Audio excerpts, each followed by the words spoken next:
पूछा गया है। हमने बोला आपको किसी भी चीज़ से कोई भी मतलब नहीं है, जितना भी मैटर आपका दिया गया हो उससे आपको कोई मतलब नहीं है, आपको सिर्फ उससे मतलब है कि जो कि आपका पूछा गया है और उसके लिए परसेंटेज क्या दिया गया है। हमने बोला कि यहाँ पर हमसे क्रय मूल्य पूछा गया है और यहाँ पर बोल रहा है 5% हानि की अपेक्षा 10% लाभ, यानी कि वह 5% हानि इसका तो यूज कर ही नहीं रहा है, वह किसका यूज कर रहा है 10% लाभ का। तो 10% लाभ का यदि वो यूज कर रहा है तो हमें परसेंट भी 10% ही लेनी होगी। हमने बोला कि 10% का मतलब कितना होता है, 10% का मतलब होता है आपका 1/10। हमसे बोला गया क्रय मूल्य क्या होगा, यानी कि फर्स्ट वैल्यू पूछी गई है और फर्स्ट वैल्यू हमेशा ही क्या होती है, नीचे वाली संख्या होती है, यानी कि 10 होती है। तो हमने बोला कि 10 है तो 10 से आप डिवाइड करके देखो कौन सी संख्या डिवाइड हो रही है कौन सी नहीं हो रही है।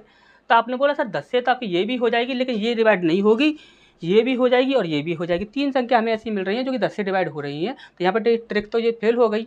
हमने बोला ट्रिक फेल नहीं होगी कभी भी, आप यहाँ पर ध्यान से देखिए। यहाँ पर हमने बोला कि 10% का मतलब 1/10 तो होता है रेशियो के अकॉर्डिंग। यदि हम दूसरी तरह से देखें तो 10% लाभ की बात कर रहा है, यदि वह 10% लाभ की बात कर रहा है तो 10% का मतलब कितना होता है 10/100, कितना होता है 10/100 होता है।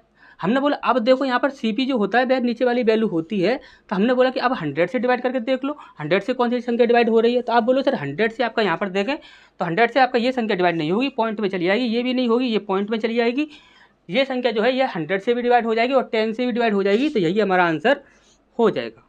अच्छे समझ आ गया होगा। नेक्स्ट क्वेश्चन की ओर बढ़ते हैं।